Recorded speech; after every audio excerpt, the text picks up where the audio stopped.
Dobrodošli u treću epizodu playliste Veliki formati na Vračaru. U prošlom videu sam vam detaljno prikazao na koji način sam izveo pripremne radove na ovom projektu i šta je sve ta faza konkretno obuhvatila. Sljedeća faza je ravnanje zidova i podova, a u današnjem videu govorit ćemo o tome šta ravnanje sve podrazumeva i zbog čega je ono neophodno, i to posebno u slučaju kada se lepe pločice velikih formata. Ukoliko vas zanima da ispratite ceo proces postavljanja pločica velikih formata, ali i da saznate više o mnogim drugim važnim građevinskim temama, potpišite se na moj kanal kako ne biste propustili naredne videe. U slučaju da je malterisanje zidova, izlivanje košuljice i postavljanje gips-kartonskih ploča urađeno na potrebnom nivou kvaliteta, faza naknadnog ravnanja površina uopšte ne bi ni bila potrebna. Ipak, u praksi ovo je retko slučaj. Nivo kvaliteta navedenih radova veoma varira i obično je potrebno uložiti značajnu količinu vremena i materijala u naknadno ispravljanje grešaka.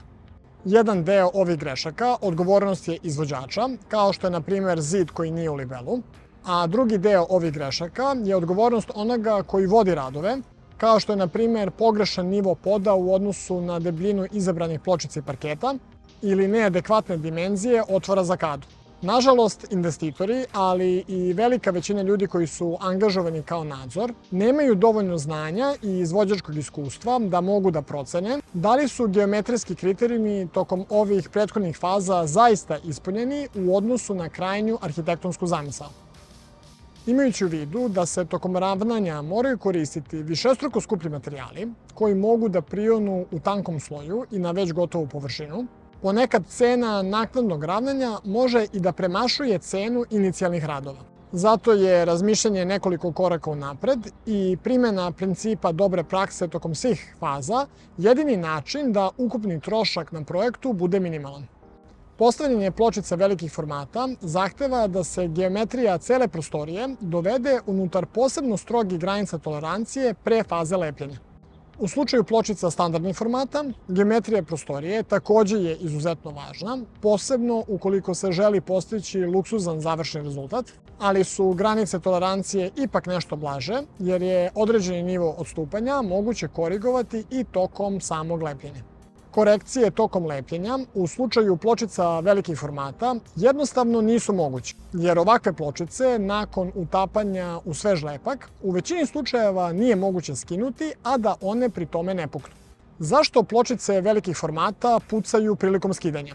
Imajući u vidu da jedna ovakva pločica pokriva ogromnu površinu, ali i da su lepkovi koji se koriste za lepljenje ovakvih pločica posebno tiksotropni, efekat podpritiska unutar svežeg lepka dovoljno je veliki da redovno izaziva pucanje keramike pri njenom povlačenju unazad prilikom skidanja.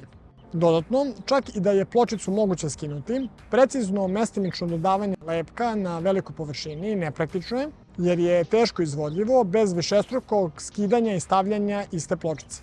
Na kraju, nanošenje lepka u jednom sloju velike debljine nije preporučeno, jer dolazi do velikih unutrašnjih napona tokom hidrauličkog stezanja materijala, što potencijalno dovodi do pucanja lepka iznutra i gubitka njegove moći nošenja. Šta znači da je površina ravna? Da bi se površina smatrala ravnom, ona obavezno mora biti u letvu, to jest između nje i letve određene dužine prislonjene uz nju u ma kom pravcu ne sme biti prevelikih razmaka. Kao što sam govorio u ranijim videima, u većini pozicija dovoljno je da između neke površine i letve od 2 metra nema razmaka većih od 2 mm. Osim ovog kriterijuma, potrebno je da površina bude ili u libelu ili pod kontrolisanim badom, to jest da njena relativna pozicija u odnosu na silu zemljine teže bude odgovarajuća. Ukoliko je neku površinu potrebno izvesti pod padom, u većini slučajeva optimalan je pad između 1 i 2%. Drugim rečima, visinska razlika između dve tačke udaljene 1 metar duž pravca pada mora da bude između 1 i 2 cm. Ali ovde se zahtevi u kontekstu geometrije prostorije ne završavaju. Elementi u kupatilima i drugim prostorijama obloženim pločicama često se tesno uklapaju u prostor.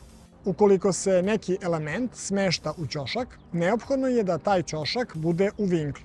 Neki elementi se smeštaju direktno u prostor koji ih oivičava sa 3 strane, zbog čega situacija postaje još zahtevnija. Osim što oba ćoška u tom prostoru moraju biti u vinklu i razmak između njih nakon lepljenja pločica mora biti tačno nekoliko milimetara veći nego što je odgovarajuća dimenzija elementa, kako bi se on mogao uklopiti bez prevelikog lufta. A kako bi moglo da se izračuna koliko će debljinu zauzimati pločice sa lepkom i slojem hidroizolacije, pre ravnanja neophodno je znati i debljinu pločice. Smeštanje tuš kada u master kupateljima na ovom projektu tačno u prostor između pločica predstavlja primer ovog nivoa složenosti. Kako bi se sagledali svi zahtevi vezani za geometriju prostorije, neophodno je detaljno proučiti arhitektonski nacrt i tehničke crteže elemenata, ali i uzeti u obzir konkretne proizvode koji se ugrađuju. Na primer, majstori se često iznenade kada shvate da neki modeli kada mogu biti i do nekoliko milimetara veći nego što je navedeno u tehničkom listu. Kako bi se ova odstupanja na vreme uočila, najsigurnije je fizički dopremiti sve kupovne elemente na gradilište pre faze ravnanja i ručno ih premeriti.